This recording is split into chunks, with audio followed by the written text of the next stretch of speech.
সৃষ্টিকর্তা যদি কেউ না থাকে বা না থাকবে, তাহলে এই মহাশূন্য, এই পৃথিবী, এই আকাশ, এই মেঘ, এই বৃষ্টি, এই বিদ্যুৎ চমকানো, এই জীবজন্তু, গাছপালা, পশু পাখি, পাহাড় পর্বত, নদী নালা, এগুলো সৃষ্টির পিছনে কারণ কি?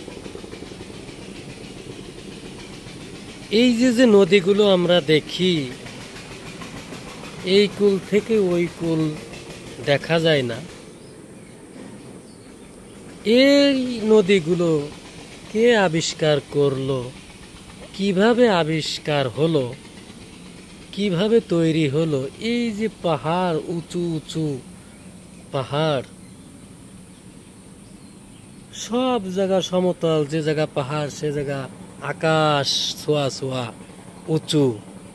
এই উঁচু এই সৃষ্টিগুলো কে করলো? সৃষ্টিকর্তা যদি না থাকবে, প্রাকৃতিকভাবে সব কিছু যদি সৃষ্টি হয়, তাহলে এত সূক্ষ্মভাবে কিভাবে এই পৃথিবী চলতে পারে? বুঝে আসে না ভাই। তাই নাস্তিকেরা অনেক সময় অনেক যুক্তি খাড়া করে যে সৃষ্টিকর্তার অস্তিত্ব নাই, তার কোনো প্রমাণ নাই সৃষ্টিকর্তা আছেন। এই যুক্তির সাথে আমার যুক্তির একমত পোষণ করতে পারি না।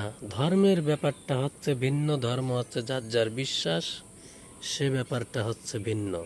ধর্মের ভিতরে কিছু আগডুম বাগডুম থাকতে পারে, কিন্তু সৃষ্টিকর্তা নেই, একেবারেই নেই, কেউ নেই, এই কথা মানাটা